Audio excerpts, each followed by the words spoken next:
para a casa de quem? Abinadab. Quem recepcionou a arca foi Eleazar, o filho de Abinadab.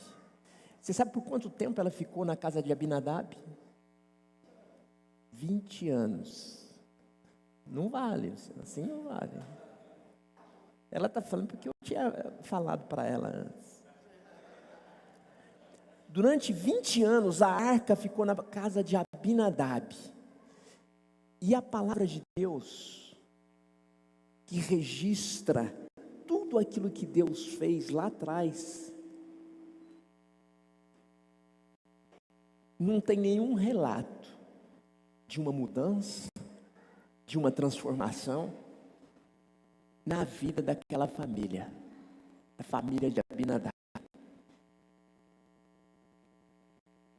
Nada aconteceu. Mas a presença estava onde? Na casa de Abinadab. Porém não causou nada. Era o mesmo que nada. Sim ou não? Eu não sou o que estou dizendo, está escrito na Bíblia. Aí, Davi tomou a iniciativa de levar a presença de Deus, que era a arca,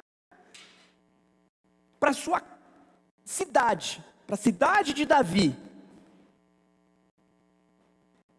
E aí, você sabe que aconteceu um episódio, um fato, uma catástrofe, Zá tomou a iniciativa de fazer o que não deveria ser feito, não vou entrar nesse mérito. Ele foi morto ali.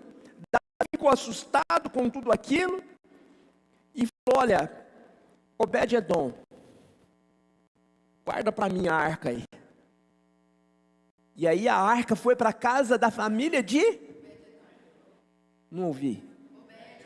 Obed-edom. Por quanto tempo a arca ficou na casa de Obed-edom? Quanto? 3 meses. E o que diz a palavra de Deus? O que aconteceu naquela família, naquela casa? Foram abençoados, foram enriquecidos.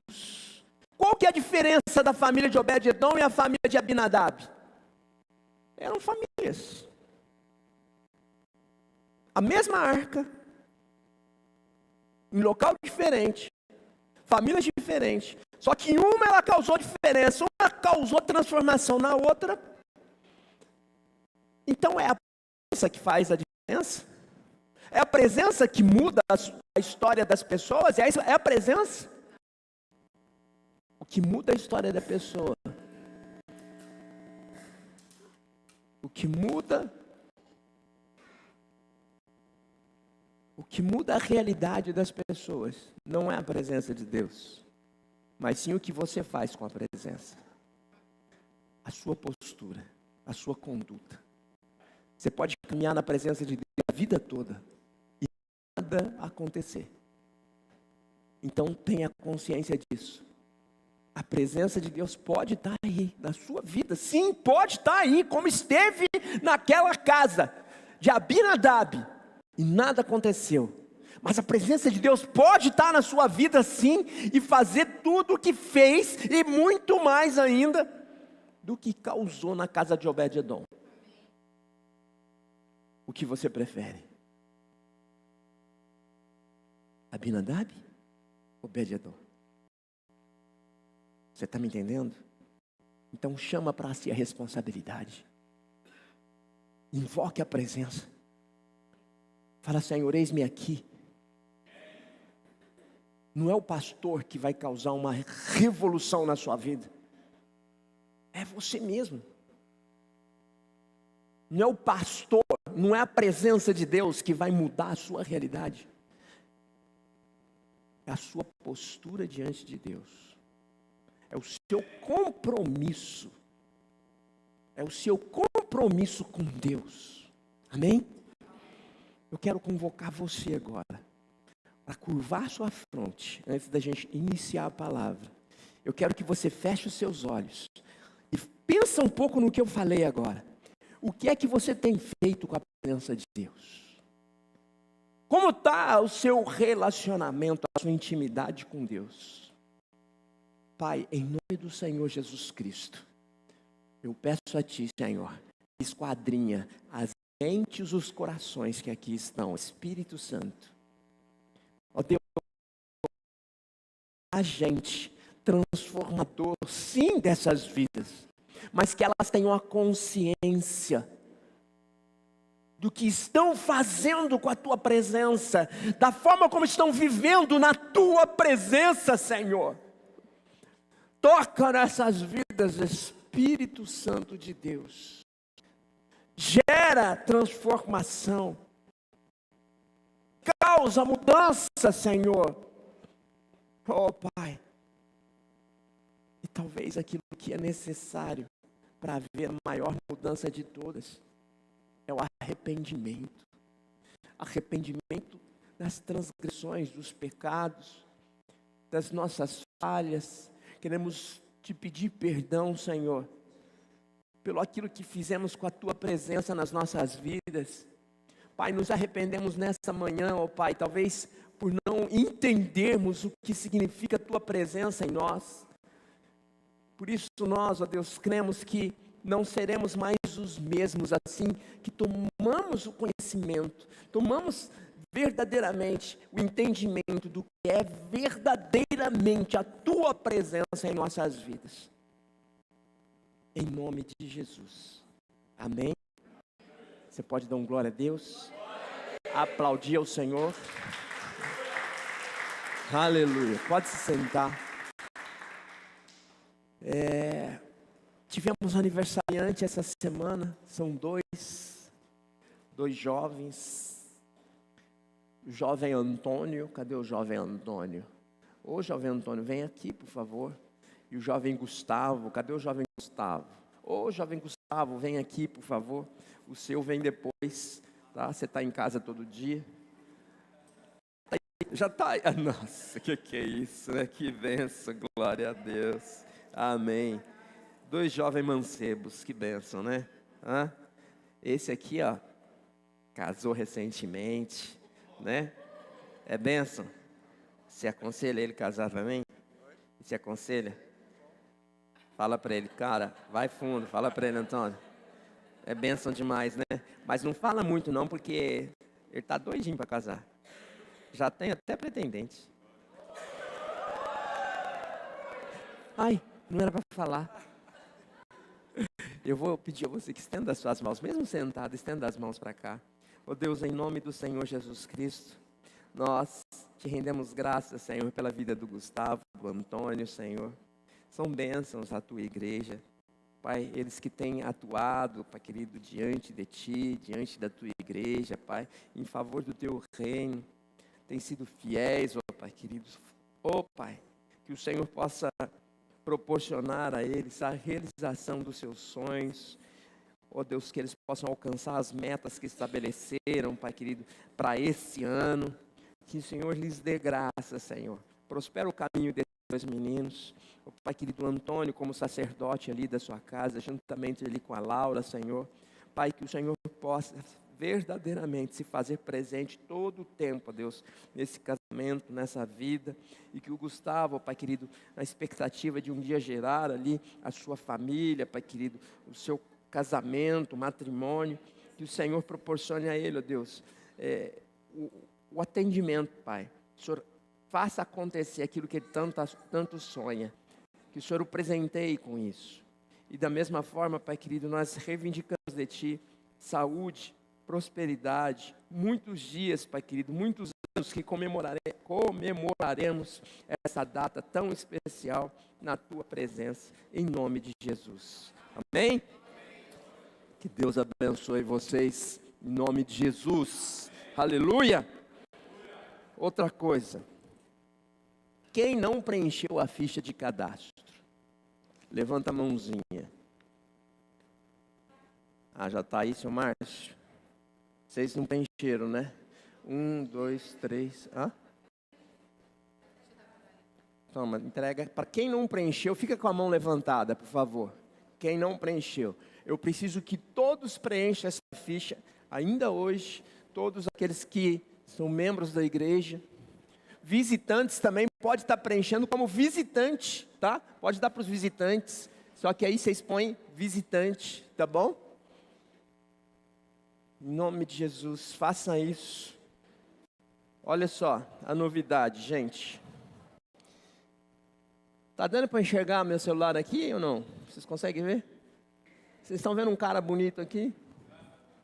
Esse é o nosso aplicativo. Só que, não sei, só tenta acessar aí a IA Connect, vê se já liberou a Apple. Os Android já estão liberados, tá? Mas ainda está em construção. Não precisa você fazer o cadastro. Aguarde o meu comando.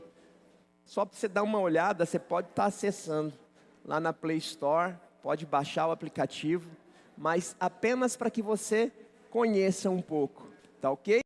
Mas é o nosso aplicativo, app IA Connect. Bênção demais, essa igreja está muito chique, gente. O site vai ser apresentado para nós essa semana, na quarta-feira, né, Lohane? Não, ainda não. A Apple ainda não liberou, tá? Então, os iPhone aí, o povo mais chique, espera um pouquinho, que essa semana deve estar liberando. Já aprovaram a nossa inscrição. Essa semana, na segunda-feira, eu falei com uma pessoa lá de Boston, Estados Unidos.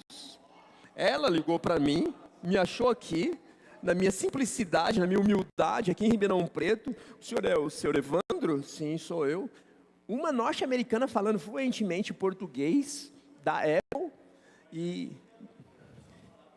Não, ela mesma. Ela mesma, por incrível que pareça. Eles devem ter, né, pessoas lá que falam todas as línguas, aí cada um falando numa língua.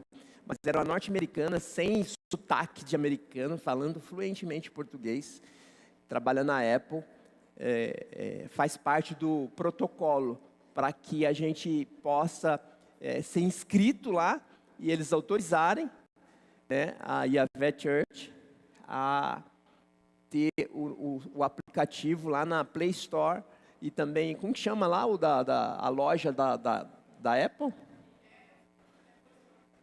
Apple Store? É isso mesmo? No meu tempo parece que era outro nome, quando eu tinha iPhone. Então a Apple fez isso, já aprovou. Então logo os iPhones também vão poder estar acessando. Amém? É bênção ou não é? Tudo isso tem um custo. Mas está valendo a pena. Amém, amados? E mais uma notícia de primeira mão. Barretos e Colinas, semana passada estivemos reunidos com eles. E eles também se tornaram, já deu início ao start, para serem Yahvé Church. Não seremos apenas nós, vai ser todo. O pastor Manuel gostou da ideia e abraçou a ideia. Sempre existem umas resistências, mas isso está caindo por terra. Em nome do Senhor Jesus Cristo. Ontem tivemos presentes em Cravinhos, o Ministério de Louvor, Tiago, Leile e companhia. Estiveram ali ministrando, num louvorzão. E ali batendo um papo com o pastor Alexandre. Você sabia que eles também tinham um outro nome e eles trocaram o nome? Só que eles trocaram não só o nome de fantasia, eles trocaram razão social, tudo. E ele falou que houve uma enorme resistência, pessoas até saíram da igreja.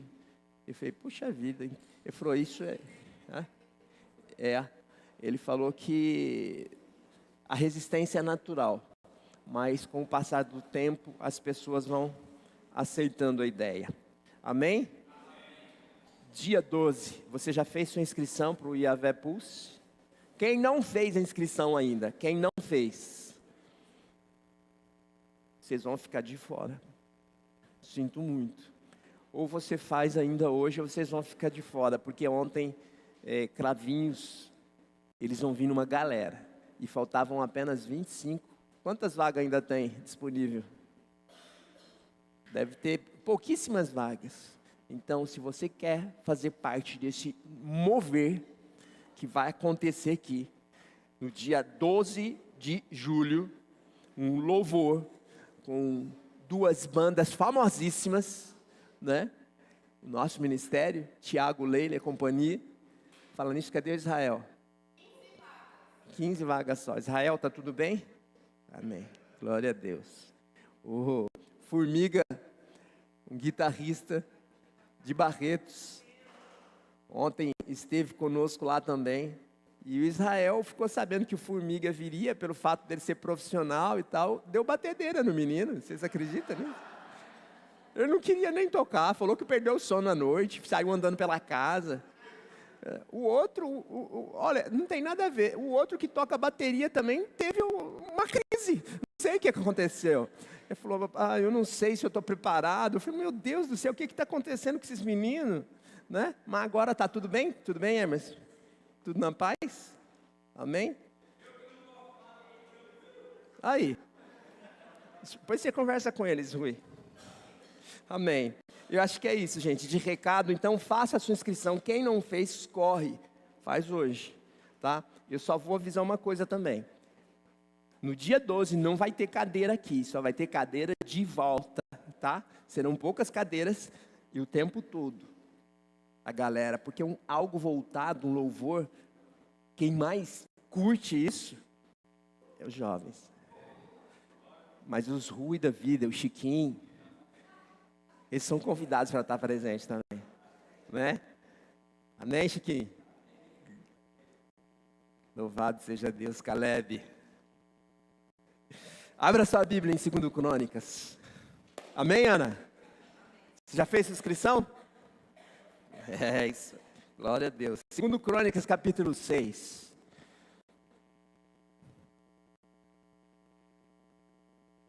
Verso 10.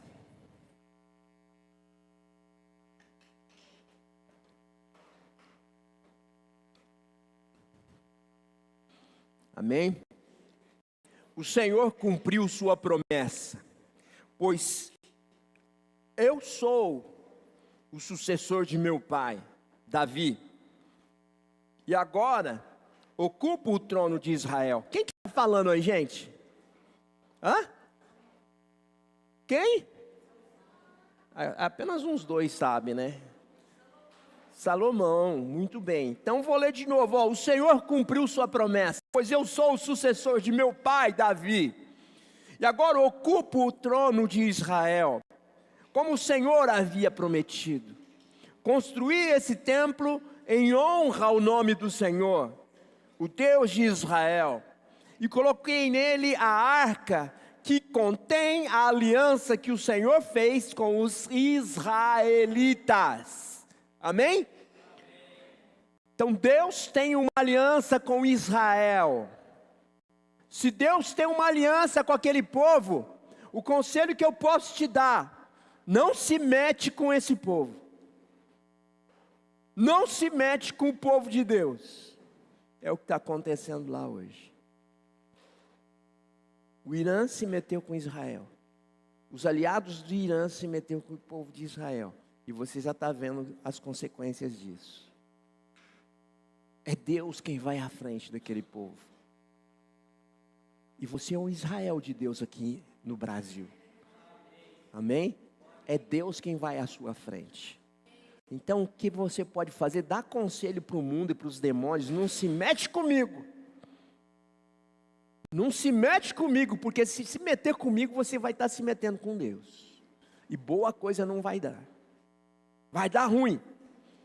Então, voltando para cá, Salomão, ele foi o escolhido de Deus para suceder o rei mais vitorioso, o rei de maiores conquistas de Israel. Estou falando de Davi. Ele foi o sucessor de Davi para governar o povo de Deus. E além de tudo isso, Deus o escolheu para que esse fosse o construtor, o edificador do templo onde Deus habitaria aqui na terra. Salomão foi o responsável por edificar o templo, o espaço físico aqui na terra, onde Deus, o Criador, o Todo-Poderoso, viria a habitar entre os homens. Amém? Então o Senhor orientou a Salomão de como deveria ser o local onde a arca, e o que significa a arca? A presença de Deus. Aonde deveria ser o local, como deveria ser o local, onde a presença de Deus Deus Criador seria colocado. Não poderia ser um local qualquer. Tinha que ser um local específico e de acordo com aquilo que Deus ordenasse, de acordo com aquilo que Deus orientasse para que fosse feito. A sua presença não poderia estar em qualquer lugar. Amém? Pelo fato da Arca da Aliança representar a presença de Deus, ela teria que ser colocada num lugar trabalhado, um lugar especial. Não era um lugar simples. Repita, a presença de Deus. E já bate assim, ó, a presença de Deus. Ela habita em locais especiais. Olha só, abre comigo primeiro Reis, capítulo 6. 1 Reis, capítulo 6. No verso 18. Diz assim: em todo o interior do templo, tábuas de cedro cobriam completamente as paredes de pedra, e as tábuas eram enfeitadas com entalhes de frutos e flores abertas. Ele preparou o santuário interno, na parte de trás do templo, onde seria colocada a arca da aliança do Senhor. Amém? Então, analisando aí esse relato, todo o interior do templo, vamos imaginar aqui o templo. Todas as paredes eram revestidas de cedro. O cedro cobria completamente as paredes, você não via alvenaria. Era tudo revestido de cedro. Amém? E essas tábuas que revestiam, essas tábuas de cedro, que eram emparelhadas uma ao lado da outra, elas eram enfeitadas. Não eram tábuas qualquer.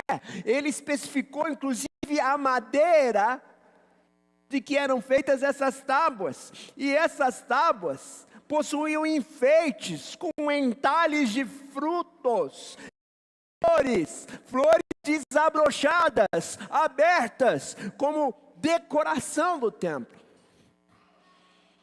Tudo isso sob a orientação de Deus. E atrás do templo, atrás do templo existia um lugar que nós chamamos de Santo dos Santos. Repita, Santo dos Santos. Lá atrás, no Santo dos Santos, é onde ficaria armazenada a arca. E a arca representa o quê? A presença de Deus. E não era qualquer um que podia acessar aquele lugar.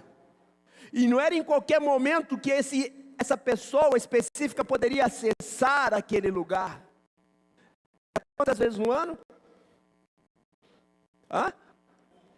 Uma vez no ano. Uma vez no ano, o sacerdote, o sumo sacerdote, o sacerdote dos sacerdotes, ele podia acessar aquele lugar, o Santo dos Santos, aonde estava a presença de Deus. E que dia que era esse no ano? Quem sabe? Yom Kippur. Quem disse aí? Quem respondeu? Tiago, está lá no fundo ligado, beleza.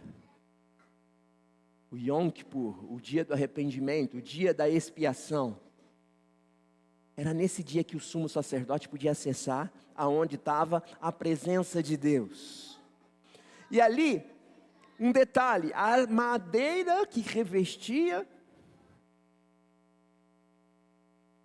o templo, as paredes do templo, eram madeiras extraídas do cedro. O que é cedro, Chiquinho? Uma madeira forte. É mais forte que a aroeira? A aroeira perto do cedro é nada. Amém.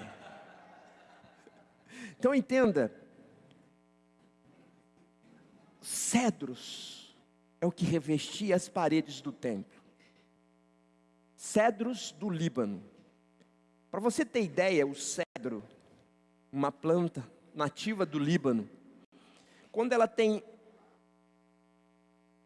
1,70 m, mais ou menos, de altura, 1 metro, no máximo 1,70 m, ela já tem em torno de 4 metros para baixo da terra. Ela cresce mais para baixo do que para cima. O cedro. Depois vocês dão uma googada aí, vocês pedem lá imagem de cedros. Vocês vão ver árvores robustas, fortes. E os cedros do Líbano, diz a palavra que eles simbolizam os cristãos. Simboliza a mim e simboliza você. Cristão não foi plantado por homem. Você não foi plantado pelos seus pais. Você não foi alcançado por alguém. Você não veio para Deus porque você quis. Você foi alcançado pelo Senhor.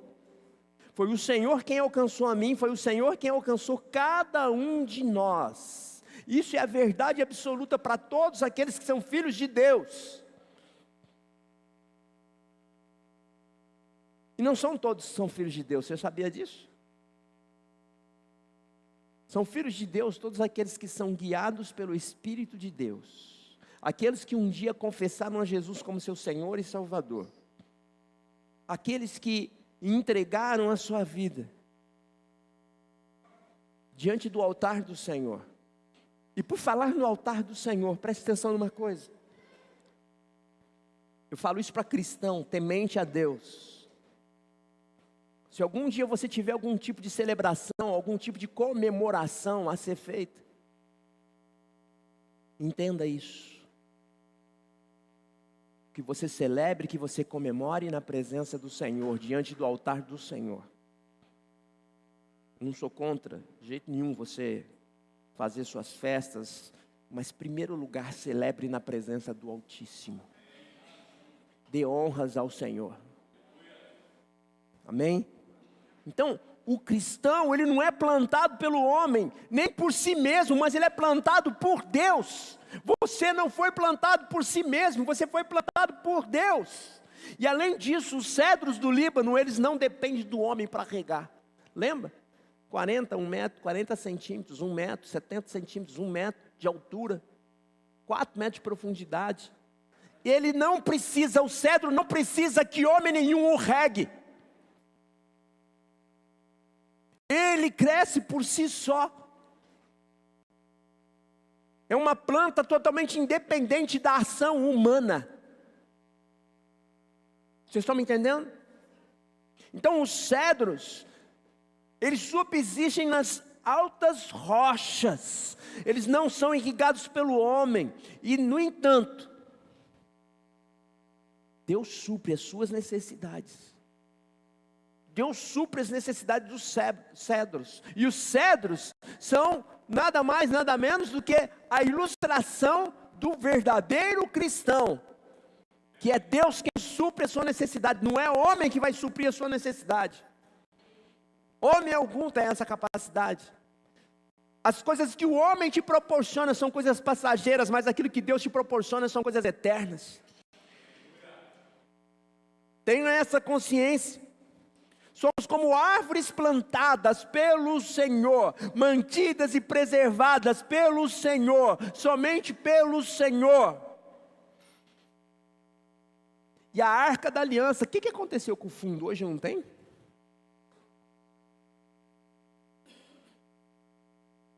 Ah, acabou de colocar. Ah, bom. Então, vamos falar da Arca. A Arca da Aliança, além de representar a presença de Deus na época, ela já sinalizava um pacto do Deus Criador com o seu povo. Já simbolizava a aliança de Deus com Israel. Da mesma forma como a aliança, cadê os casados? Está vendo essa aliança aí na sua mão? tromba o seu macho aí na rua, não conheço o seu macho, mas sei que ele usa uma aliança na mão esquerda. Eu sei que ele usa uma aliança na mão esquerda, quer dizer o quê? Que tem mais alguém na face da terra que está usando uma aliança na mão esquerda, que na maioria das vezes essa aliança na mão dessa outra pessoa que eu nem conheço, vai ter o nome de macho. E aí na mão do seu macho tem o nome dessa outra pessoa. Isso é um pacto. Isso é um pacto. E por que você vai pegar a sua aliança se você não vai ter emenda nela? Por quê? Porque a aliança que você tem com Deus, presta bastante atenção, ela pode ter início, pode ter dia e hora que se iniciou,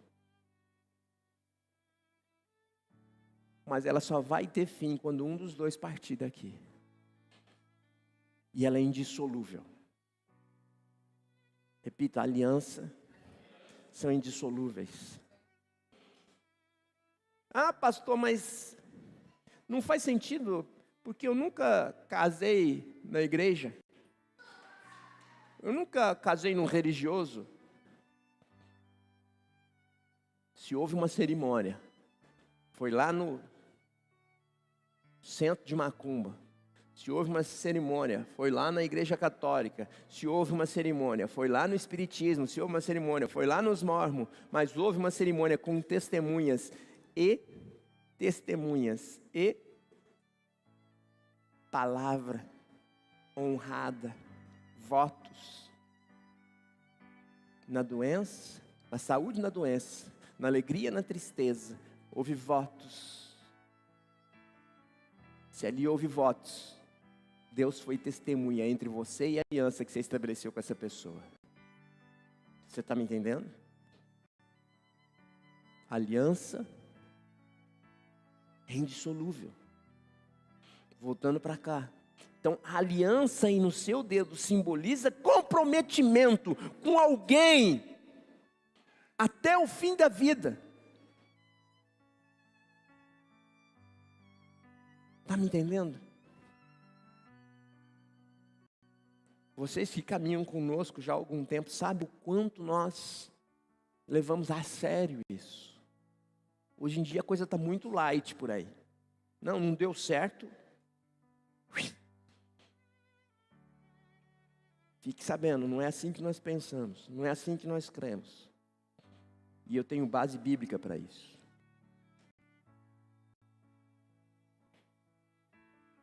Em Hebreus 9, 3-4, abra comigo, por favor. Vamos voltar a falar do templo.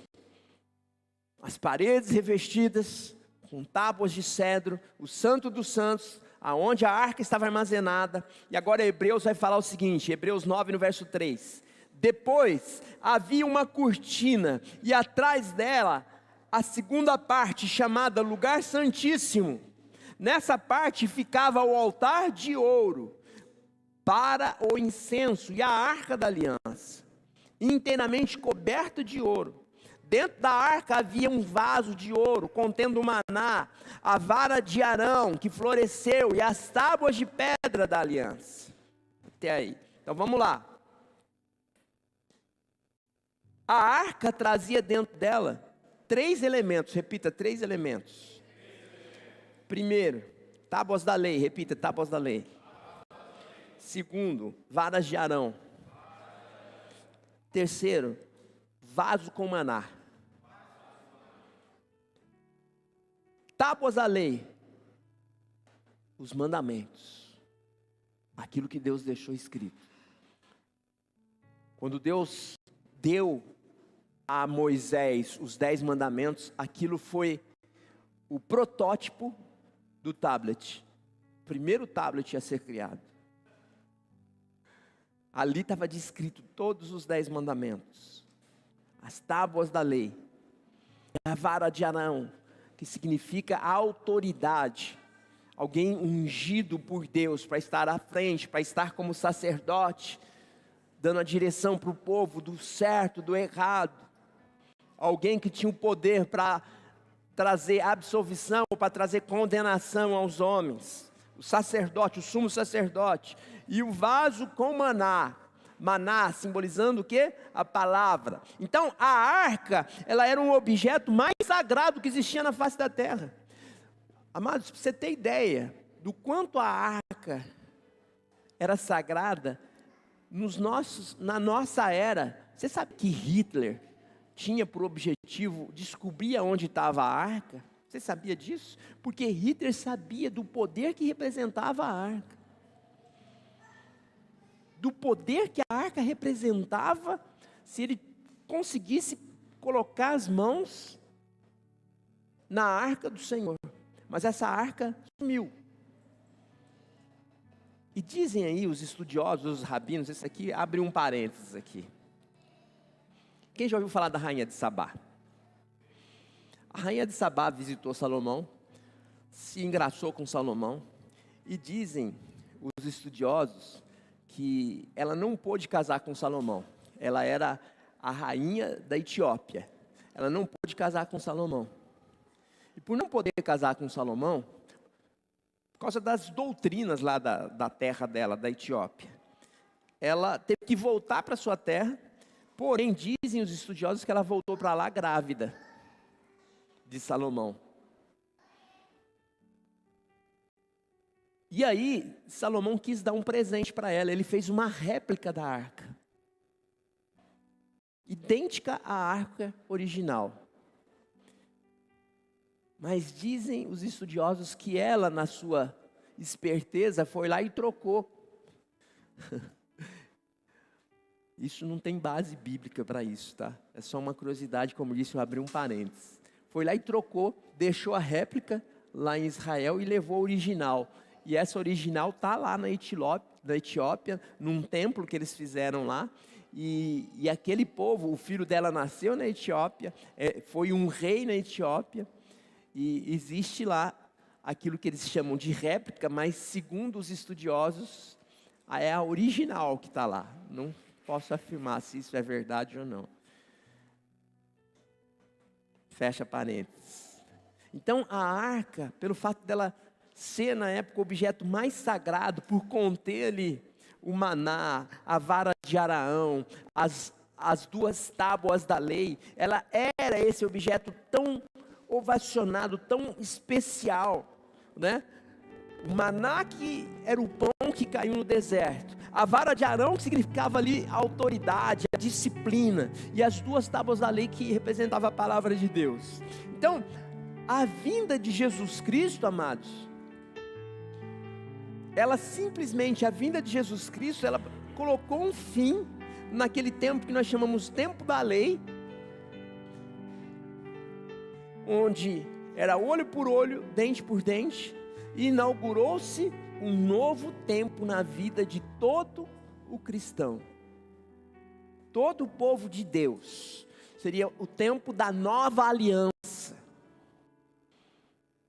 Deixou-se de lado, deixou a velha aliança, iniciou-se o tempo da nova aliança. E esse novo tempo, presta bastante atenção, é o que nós vivemos hoje. O tempo da nova aliança, onde todos aqueles 10 mandamentos, na verdade o povo judeu fala que é 613, mas nós temos por base 10. Aqueles 10 mandamentos, eles são substituídos pelos dois mais importantes mandamentos. O primeiro, amar a Deus acima de todas as coisas. Esse é o maior de todos os mandamentos. E o segundo, qual que é o segundo? Amar ao próximo como a si mesmo. Então, a Deus e ao próximo. Os dois maiores mandamentos. Se você cumprir esses dois, que são os dois maiores mandamentos, você atende os 613 dos judeus e atende os 10 mandamentos da velha aliança. Talvez se eu perguntar para você, você ama a Deus acima de todas as coisas? Você vai me responder que sim. Se eu perguntar para você, você ama o seu próximo como ama a si mesmo? Você já vai pensar. Porque tem algum próximo aí que você talvez não ama. Ah, não, esse aí já não dá. Você está me entendendo? Como que é sério isso? O próximo a qual a Bíblia se refere não é essa pessoa que está do seu lado. O que a Bíblia quer dizer com isso? Você não pode ter rusga.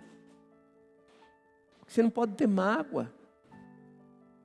Porque a mágoa vai fazer mais mal a você do que ao seu inimigo, aquela pessoa que pisa no seu calo, que pisou no seu calo, a pessoa que gerou algum tipo de tristeza ao seu coração. Pastor, mas eu não tenho força, eu não consigo perdoar o fulano, a fulana. Amado, a falta de perdão é a mesma coisa que você tomar o veneno e desejar que o seu inimigo morra. Faz mais mal para você do que para o seu inimigo, para o indesejado, a indesejada. O Senhor Jesus Cristo, Ele perdoou a cada um de nós.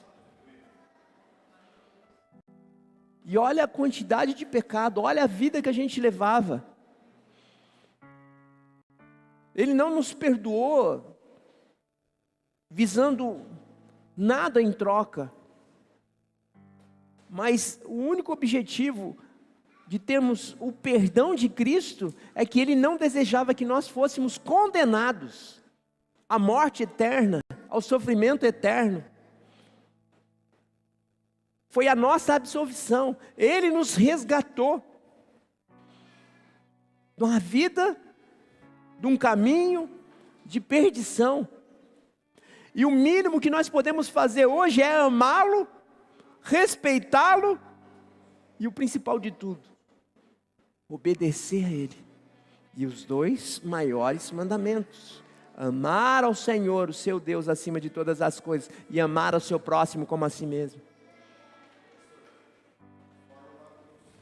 Uma cruz, vertical e horizontal, exatamente. Amar a Deus, amar ao próximo. Vocês estão me entendendo, igreja? Antes, no Velho Testamento, o pacto, a aliança, era uma aliança restrita ao povo judeu. Você sabia disso? A aliança que Deus tinha, a lei, ela era aplicada ao povo judeu e àqueles que quisessem se tornar judeus. Era uma aliança restrita. Com Jesus Cristo, a morte e ressurreição de Cristo, nós fomos enxertados. Tivemos o privilégio de sermos aceitos e nos tornamos um com Ele, filhos de Deus e co-herdeiros, juntamente com Ele, Jesus Cristo. Não era direito nosso e passou a ser. Ou seja, para todos aqueles que creem, para cada um daqueles que creem, contudo, a aliança, amados, com Deus, ela não se dá simplesmente pelo fato de se aceitar ou acreditar no Filho de Deus. Não é só pelo fato de você aceitar, não é só pelo fato de eu perguntar para você se você ama Cristo, e você vai dizer que sim. Não, isso é um casamento. É um casamento. Por isso que o Cristo na palavra de Deus, ele é chamado de noivo. E a igreja é chamada de noiva. Quem é a igreja? Nós somos a igreja. E o incrível também é que você sozinho, isoladamente, não é a igreja. Quando que você se torna a igreja? Você se torna a igreja quando você está com mais alguém. Você torna a igreja quando você cumpre o que diz a palavra de Deus: onde estiverem 2 ou mais reunidos em meu nome, ali eu estarei presente. Você está me entendendo? Então isso, em resumo, você não nasceu para caminhar só. Você não nasceu para caminhar só, para permanecer só. Você está me entendendo por que o casal se torna uma equipe imbatível? Porque o casal é a igreja do Senhor. Porque a pessoa, o cônjuge sozinho ali, ele não é a igreja. Ele é a igreja quando está ali aliançado, ou então caminhando com alguém, ou então se une em oração. Então ali, ó, eu e minha esposa somos a igreja. Chiquinha, Marisa é a igreja. A Tawane e a Isabelle se uniram para orar, se uniram para clamar ao Senhor, se uniram para buscar ao Senhor, são a igreja. Você está entendendo por que os desigrejados não são igreja do Senhor?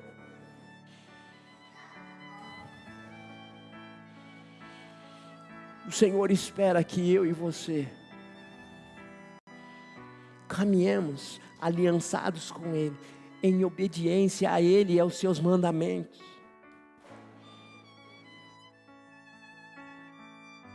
Por isso que você tem que examinar as Sagradas Escrituras. Esse casamento tem que ser levado a sério, onde dois empenham a palavra de compromisso mútuo, diante do altar com Deus. É isso que vale. Quem está me entendendo, igreja? Os casais aqui, presta atenção. Os casais. A manutenção de um casamento é fácil? É fácil? É fácil, Wesley, a manutenção do casamento? Leila, é fácil aturar essa figura aí? Tá bom, para você não ficar chateado, Wesley, é fácil aturar essa figura aí. Por isso que muitos sucumbem com o passar do tempo. Por isso que muitos falam, não, deu para mim. Cada um vai para um lado. Por quê? Um casamento requer sacrifício. Um casamento requer sacrifício e nem todo mundo está disposto a se sacrificar. Nem todo mundo está disposto a se sacrificar diariamente.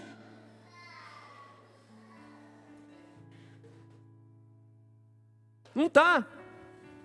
E com Deus não é diferente, amados. Nós temos com Cristo um casamento.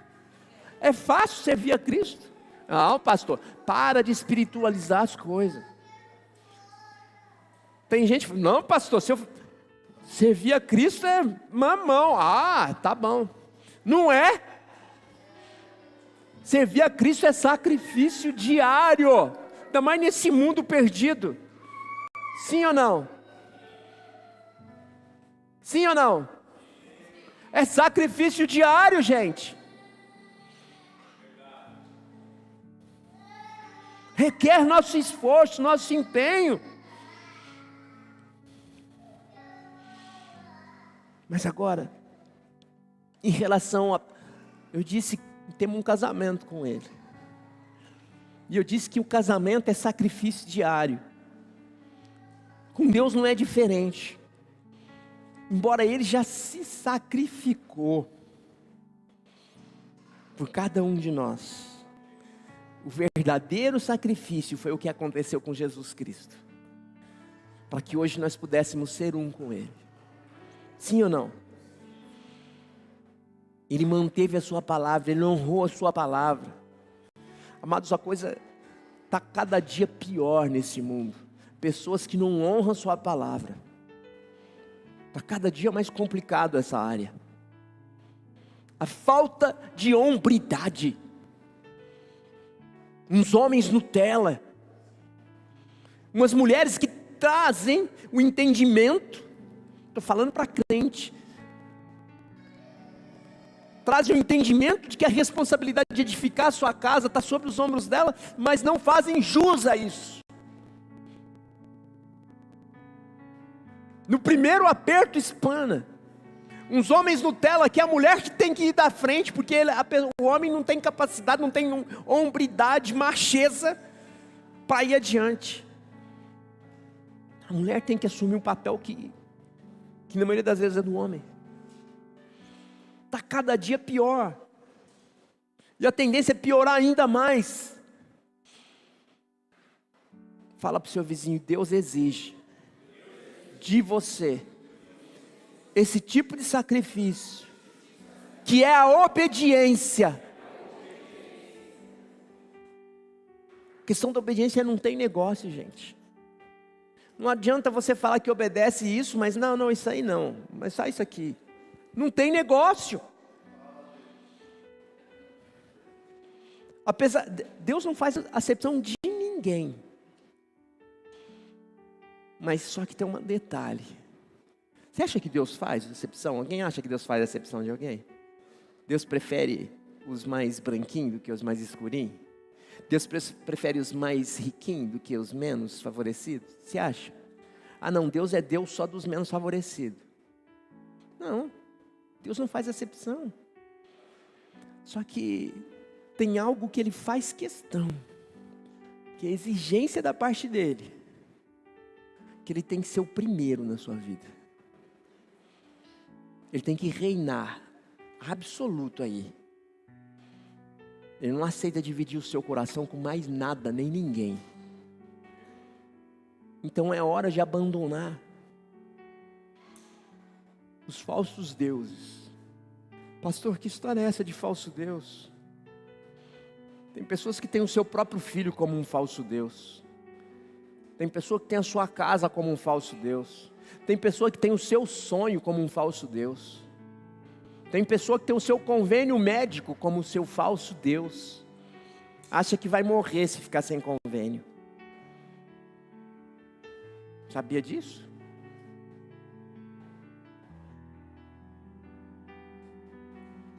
Deus não aceita dividir o seu coração com nada e nem ninguém. Ele tem que ser Deus, Ele tem que governar absoluto a sua vida. Isso aí diariamente você precisa confessar isso diante dEle. Lá no altar que existe na sua casa. Senhor, vem reinar absoluto na minha vida, Pai. Eu me entrego, eu me sacrifico, abro mão das minhas vontades, dos meus desejos, Senhor. Todos os meus sonhos, as minhas vontades vêm em segundo plano. Em primeiro plano, Senhor, é te servir, é te honrar. Isso é algo inegociável para Deus. Deus não aceita estar em segundo plano na vida de ninguém. Mateus 16, 24, diz assim, então Jesus disse a seus discípulos, se alguém quer ser meu seguidor, tem alguém aqui que quer ser seguidor de Cristo? Então isso é para mim e é para você, porque eu também quero. Se alguém quer ser meu seguidor, negue-se a si mesmo, tome a sua cruz e siga-me. Essa palavra é para mim e para você. Tome a cruz de Cristo.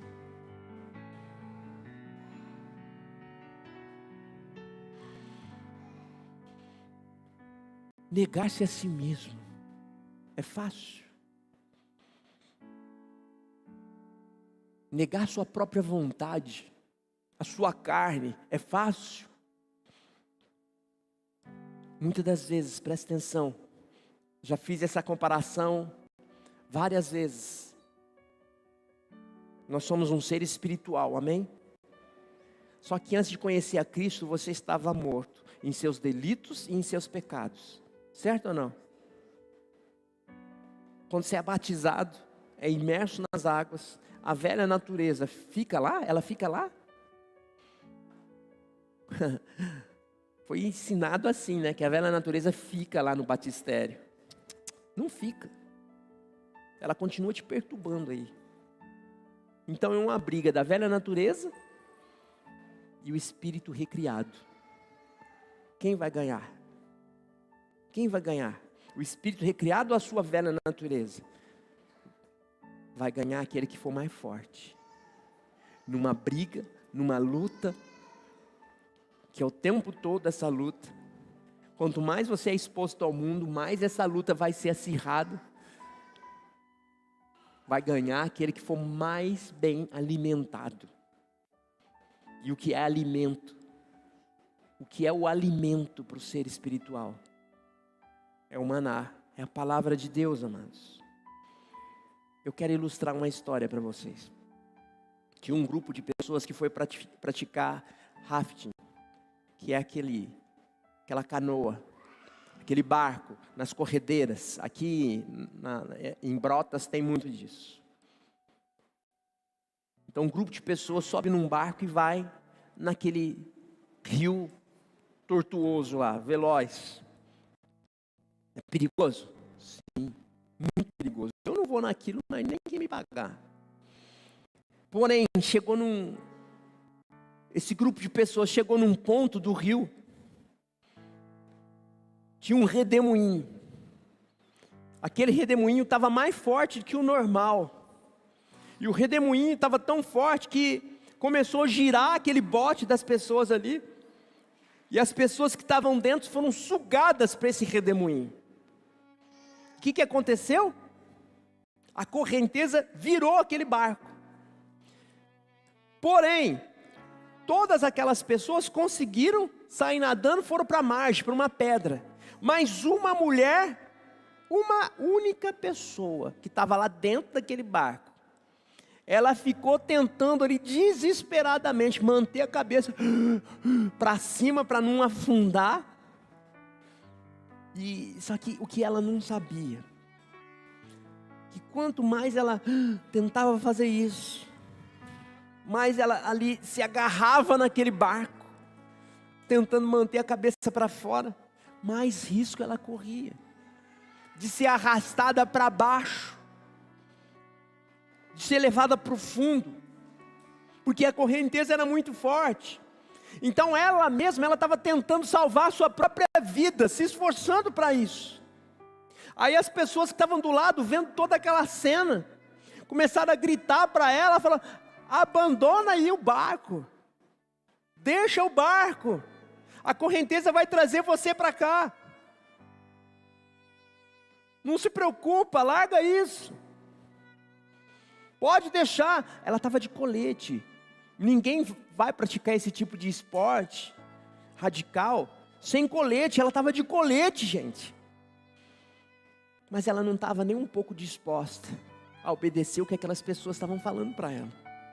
E ela permaneceu ali naquela luta incessante, até que chegou um determinado momento, ela criou coragem e abandonou o bote. Ela decidiu largar. E aí, em alguns momentos depois, ela apareceu rio abaixo, segurando na pedra, já em segurança. O que eu quis dizer com isso? Às vezes abandonar algo aí na sua vida pode ser algo muito difícil. É uma tarefa difícil. Às vezes é algo que você pratica há tantos anos. É algo que você vive há tantos anos, que você já tomou aquilo como verdade para a sua vida. Não consegue abrir mão. E aí você passa pela sua cabeça de que se você abandonar aquilo, você vai se tornar vulnerável. O que é que vai ser a sua vida depois que você abandonar aquilo? Parece que você se torna vulnerável. Então muitas pessoas, elas se recusam a abandonar determinadas coisas na sua vida, porque elas têm medo de fazer isso. Igual aquela mulher, ela estava com medo de abandonar o bote. Quem está me entendendo? O que são as coisas que na maioria das vezes podem nos prender, que as pessoas têm dificuldade de abandonar? Uma das coisas é pecado. Talvez há tantos anos praticando pecado.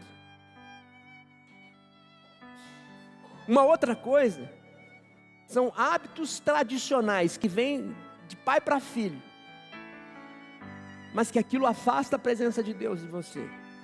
Pelo fato de ser tradição na família,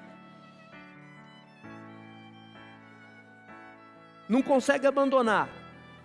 Outra coisa que prende as pessoas: orgulho. Orgulho. Tradição. Preocupação com o amanhã. Pessoas ansiosas. Tem gente ansiosa aqui? A ansiedade é uma característica da falta de confiança em Deus. Pessoas que são ansiosas ao extremo, não confiam em Deus. Pastor, o que você está falando não é verdade. O apóstolo Paulo falou bem a esse respeito. Não andeis ansiosos por coisa alguma. Mas o que é que você tem que fazer? Apresentei diante de Deus todas as suas petições. E creia que Ele ouve a sua oração. Se Ele ouve a sua oração, creia também que Ele vai atender segundo a sua vontade. Isso é a cura para o ansioso. O ansioso se preocupa com o dia da manhã. Quem está me entendendo? Então muitas pessoas relutam em deixar essas coisas irem embora. Orgulho, tradição, pecado, se apegam nisso. Tem pessoa que é apegada até nos próprios filhos. Ela desde já começa a se preocupar, um dia que o filho vai se casar, a filha vai se casar, vai embora, vai ter sorte. E aí, o que vai ser de nós? Fala para o seu vizinho, abandona. Deus é contigo. Deus supre toda a sua carência. As pessoas se sentem inseguras e por isso elas se agarram em alguma coisa. E aquela coisa que ela se agarra está tomando o lugar de Deus na vida dela. Quem está me entendendo? Nós não percebemos, assim como aquela mulher agarrada ao bote, que a coisa que nós estamos segurando, aquilo que você está segurando, é o maior perigo para a sua vida. O maior perigo para aquela mulher não era a correnteza. A correnteza, analisa, a correnteza levou as pessoas para a margem. Levou as pessoas para diante. Qual que era o maior perigo para aquela mulher? Era aquilo que depositava confiança, que era o barco. Só que o barco já tinha afundado, gente. O barco já tinha virado. Fala para o seu vizinho, abandona esse barco. Se lança nas correntezas do Senhor. Então nós temos, presta atenção, essas coisas que nós estamos segurando e nos recusamos a deixar embora. O cristão verdadeiro, que confia no Senhor, ele abre mão. Ele desapega. Ele sabe que aquilo não vai trazer a felicidade, não vai completar o que falta nele. O que vai completar o que está gerando esse buraco estreito, enorme na sua vida aí, é só Deus.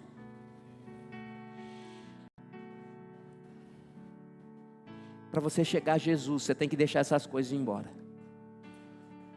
Pergunta para o seu vizinho, você está entendendo? Sabe, cada um de nós, você tem Jesus aí na sua vida, não tem, seu Márcio? Você tem Jesus aí, não tem, Aline? Tem Jesus aí? Tem Jesus aí? Tem Jesus aí? Tem Jesus aí? Mas presta atenção, Jesus está aí, não está? Mas na maioria das vezes, o Jesus que você sabe que está aí, ele não está completo. Jesus não está completo na sua vida. Jesus, ele quer te tomar por completo. Tem coisa aí que você tem que lançar fora. Você tem que abandonar, desapegar e lançar nos braços de Jesus. Fala, Senhor, eu quero o Senhor por inteiro, por completo. O Senhor é meu, eu sou teu. Eu não estou dizendo que você não tem Jesus, acabei de dizer, você tem Jesus, mas Ele quer você por inteiro, Ele quer te tomar por inteiro. Ele quer que você o conheça em verdade e em espírito. Tem Jesus aí? Ele quer inteiro vocês. Por inteiro. Ele quer fazer parte da vida de vocês. Você está me entendendo? Não é uma fração.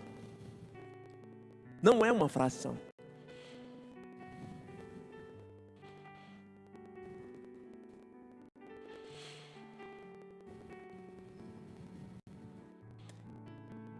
E vai deixar de ser fração quando você abandonar aquilo que está ocupando o lugar de Jesus aí na sua vida.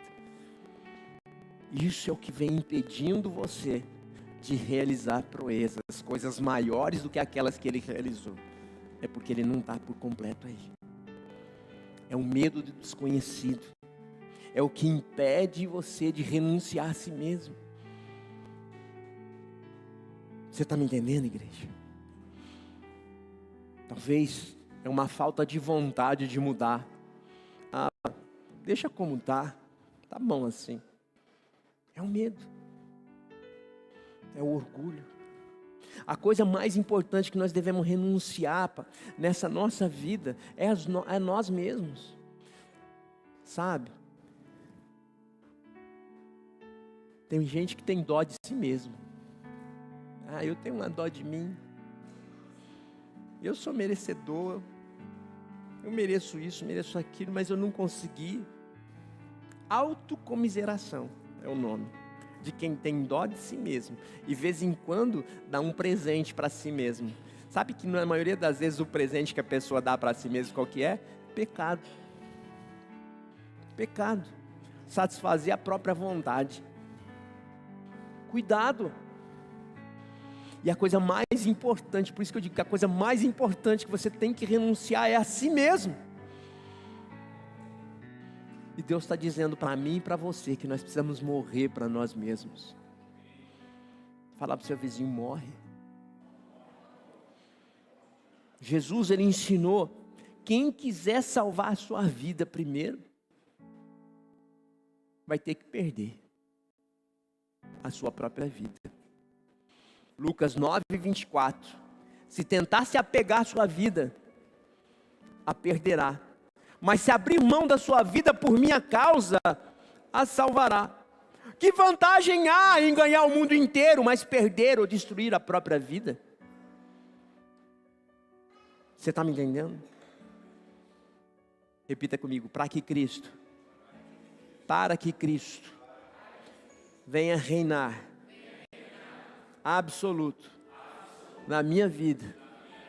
Hoje eu renuncio a mim mesmo. Eu morro para os meus desejos, para a minha própria vontade. Amém. Então nós devemos negar a nós mesmos. E quem não toma a sua cruz e não me segue, não é digno de mim. Toma a sua cruz e siga a Cristo, para que você se torne digno dele. É uma questão de senhorio. Coloque-se de pé, por favor.